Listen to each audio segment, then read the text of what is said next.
ndugu waandishi wa habari na wanaotusikiliza pamoja na kutuangalia katika kipindi hiki ambapo tupo kueleza mafanikio yaliyopatikana siku 100 baada ya uchaguzi katika utekelezaji wa awamu ya 8 kota ya pili katika wizara yetu ya Kilimo, Umwagiliaji, Maliasili na Mifugo. Ndugu waandishi wa habari, Wizara ya Kilimo ina jukumu la kusimamia na kutoa miongozo ya kisera na misaada ya kitaalamu kwa sekta ndogo za mazao, mifugo pamoja na maliasili ikijumuisha misitu, wanyamapori pamoja na nyuki. Sekta ya kilimo inatoa mchango mkubwa katika kujikimu kimaisha kwa wananchi na kuchochea maendeleo ya kijamii na kiuchumi, ambapo kwa sasa takriban 35% ya wananchi wa Zanzibar wamejiajiri kupitia sekta ya kilimo, huku zaidi ya 70% ya wananchi wakitegemea sekta hii kwa namna moja au nyingine katika maisha yao ya kila siku. Ndugu waandishi wa habari, sekta hii ni sekta ya pili katika mchango wa pato la taifa hapa Zanzibar, ambapo kwa mwaka 2024 ilichangia 24.3% ya pato la taifa ikilinganishwa na 24.9% katika mwaka 2023. Kuna upungufu kidogo. Hali hii inaonyesha kuimarika kwa sekta nyingine zinazohusiana na kilimo na ni ishara chanya kwa ukuaji wa uchumi endelevu Zanzibar. Kwa kusimamia hayo, wizara inaendelea kutekeleza mambo yafuatayo. Inatekeleza dira ya maendeleo ya Zanzibar 2050, inatekeleza ilani ya uchaguzi ya CCM 2025-2030, inatekeleza mpango wa maendeleo ya Zanzibar ZADEP 2021-2026. Lakini pia mpango wa mageuzi ya sekta ya kilimo 2025-2035 pamoja na mipango mbalimbali ya kimkakati ya kisekta. Ndugu waandishi wa habari, katika siku 100 za Mheshimiwa Rais wa Zanzibar na Mwenyekiti wa Baraza la Mapinduzi Daktari Hussein Ali Mwinyi, mafanikio yafuatayo yameweza kufikiwa. Moja, kukamilisha mfumo wa usajili wa wakulima wa kidijitali. Hili ni moja kati ya jambo ambalo lilikuwa likizungumzwa sana, namna ya usajili wa wakulima wetu. Wizara tayari imekamilisha maandalizi ya mfumo huu, ambapo kazi ya kuwasajili wakulima imeanza rasmi kwa lengo la kuwa na kazi data sahihi ya wakulima na shughuli zao wanazofanya kila siku. Mfumo huu wa sasa umesimamiwa na wizara kupitia mradi wa uhimilivu wa mifumo ya chakula Tanzania na unalenga kurahisisha upangaji wa mipango, utoaji wa huduma za ugani pamoja na upatikanaji wa pembejeo na masoko. 2, kukamilisha mfumo wa ufuatiliaji na tathmini. Wizara imekamilisha uundaji wa mfumo wa kusimamia taarifa za ufuatiliaji na tathmini kwa shughuli za kilimo ambao kwa sasa upo katika hatua za majaribio. Aidha, matayarisho ya dirisha la shughuli za mifugo katika mfumo huu yanaendelea vizuri, ambapo mshauri elekezi alishapokea kazi hiyo na anaendelea kutayarisha. Dirisha la shughuli za maliasili imewekwa wazi katika mfumo huu ili kujumuisha shughuli hizo hapo baadaye. Mfumo huu utaimarisha ukusanyaji, uchambuzi na matumizi ya takwimu katika kufanya maamuzi sahihi ya kisera na kiutendaji. Kukamilisha ujenzi wa maabara mpya ya utafiti wa magonjwa ya mifugo. Ndugu zangu waandishi wa habari, miundombinu ya maabara mpya ya utafiti ya magonjwa ya mifugo imekamilika na tayari imeshazinduliwa rasmi. Maabara hii itasaidia kuimarisha uchunguzi, utambuzi wa haraka wa magonjwa ya wanyama na kuongeza uwezo wa kukabiliana na milipuko ya maradhi inapotokea. Lakini pia itakuwa ni kichocheo cha kukinga kutokea kwa maradhi hayo kutokana na tafiti mbalimbali ambazo zitakuwa zinafanywa na matokeo hayo ya kusambazwa kwa wananchi. Utoaji wa ruzuku kwa zana za kilimo. Serikali kupitia mradi wa kuongeza tija ya uzalishaji wa kilimo cha mpunga imetoa ruzuku inayowezesha upatikanaji wa zana za kilimo za mfano zinazotumika katika kutoa mafunzo kwa vijana watakaohudumia mabonde ya mpunga. Lengo ni kuwaunganisha vijana hao na taasisi za kifedha ikiwemo Benki ya Kilimo Tanzania TADB ili waweze kupata mikopo nafuu kwa ajili ya ununuzi wa zana na teknolojia za kisasa. Hatua hii ni sehemu ya utekelezaji wa mpango wa mageuzi wa sekta ya kilimo unaolenga kuwajumuisha vijana katika minyororo ya thamani ya kilimo. Ndugu waandishi, jambo jingine ni uanzishwaji wa kiwanda cha vifaranga vya kuku. Kiwanda kimoja cha uzalishaji wa vifaranga vya kuku kimeanzishwa katika eneo la Pwambani chenye uwezo wa kuzalisha vifaranga 30,000 kwa wiki. Aidha, mwekezaji mwingine katika eneo la Pangeni yupo katika hatua za mwisho kukamilisha ujenzi wa kiwanda cha vifaranga pamoja na kiwanda cha uzalishaji wa chakula cha kuku. Miradi hii inatarajiwa kuimarisha sekta ya kuku na kupunguza utegemezi wa uagizaji wa kuku kutoka nje.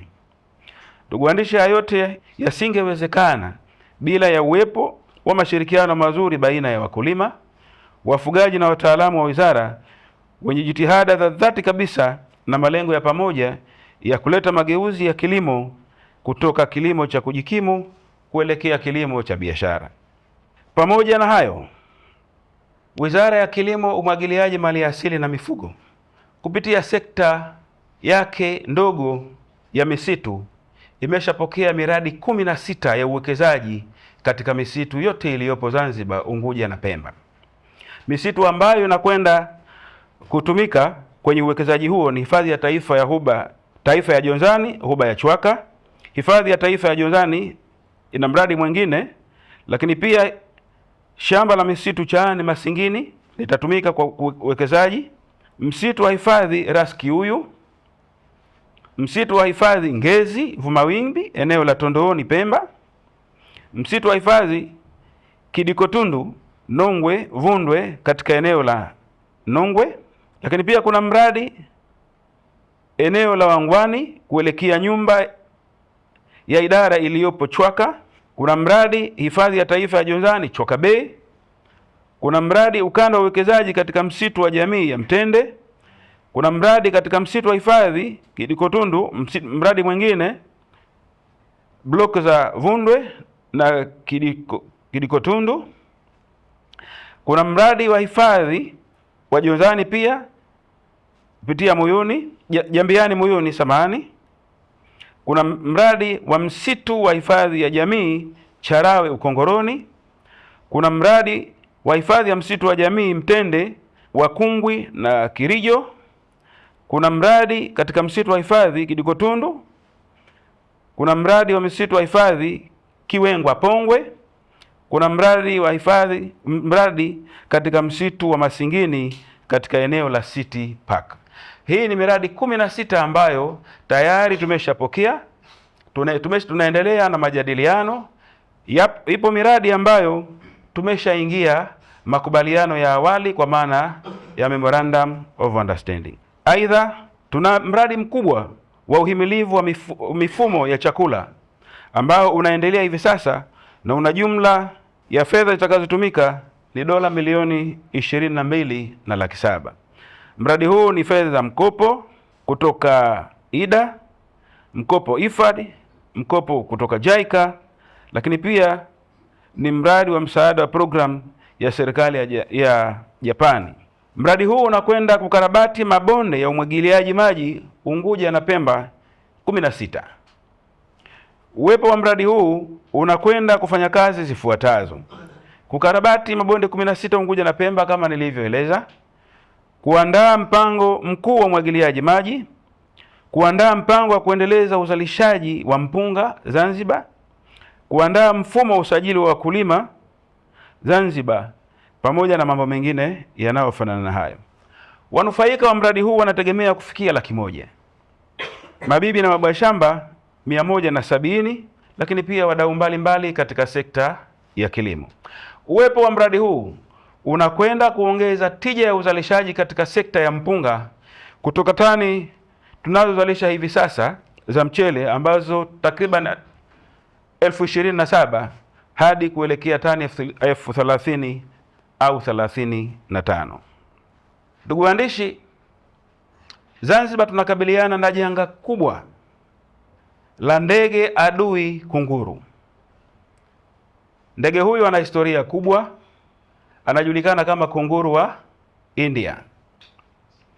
Tuna mradi wa kutokomeza kunguru wa India ambao utatekelezwa kwa takriban kipindi cha miaka 10. Tunajaribu kuufupisha ili tuweze kwenda nao kwa muda mfupi zaidi, lakini tunafanya hivi kwa sababu kadiri tunavyoteketeza ndivyo ambavyo na wao wanazaliana. Kwa hiyo tutakwenda nao kwa miaka 10 kuhakikisha kwamba tunapunguza kunguru katika visiwa vya Unguja na Pemba. Naomba nitoe taarifa kwamba hadi sasa Zanzibar inakadiriwa kuwa na kunguru wa India wapatao 1,700,000 kutoka kunguru wachache ambao tulipatiwa zawadi. Bajeti ya mwaka wa utekelezaji wa mradi huu ni bilioni 1,876,166,000.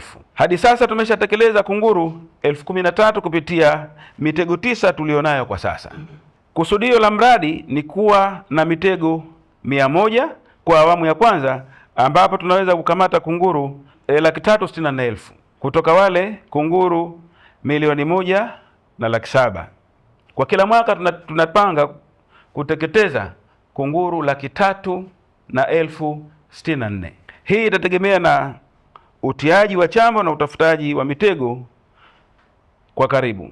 Mradi huu ni mradi wa shirikishi ambao unaendeshwa na wadau mbalimbali ikiwemo Wizara ya Utalii na Mambo ya Kale, Wizara ya Afya, Wizara ya Elimu na Wizara ya Elimu na Wizara ya TAMISEMI kupitia vikosi maalum au idara maalum, lakini pamoja na halmashauri pamoja na wadau wa mazingira ikiwemo ofisi ya makamu wa kwanza wa rais kupitia ZEMA na wataalamu binafsi wanaoguswa na athari za ndege kunguru au kunguru wa India.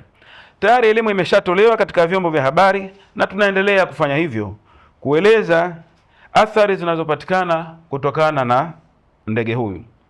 Athari za kunguru wa India ni pamoja na kushambulia maeneo ya kilimo, wanyama wadogo wadogo na ndege wakiwemo wa kufugwa na wale ambao si wa kufugwa, kuathiri bayoanuai za ndege wa asili, kusambaza maradhi, kusababisha majanga ya moto na pia kuathiri uchumi wetu kiujumla. Ndugu waandishi, kunguru wana tabia ya kuchukua na kusafirisha vitu mbalimbali, vinginevyo vikiwemo vya maradhi, lakini pia vile vyenye asili ya moto, na wameshasababisha athari kama hizi katika maeneo mbalimbali. Ni moja kati ya ndege adui ambaye pia husambaza maradhi katika maeneo yetu. Kutokana na thamani na kujali taarifa kutoka sehemu mbalimbali, Alfatah TV Online inaomba ushirikiano wako mtazamaji, kutoka popote ulipo, kutupa taarifa za matukio mbalimbali ili tuyafanyie kazi na kuyarusha hewani, kama vile taarifa, habari, mikasa au matukio. Si hayo tu, pia unaweza kutupa taarifa kuhusu watu wanaokabiliwa na matatizo mbalimbali ya kimaisha ili tuyafanyie kazi kupitia jumuiya yetu ya kutoa misaada muhimu ya kijamii, Alfatah Charitable Association Zanzibar. Wasiliana nasi leo kupitia namba zetu za WhatsApp alama ya kujumlisha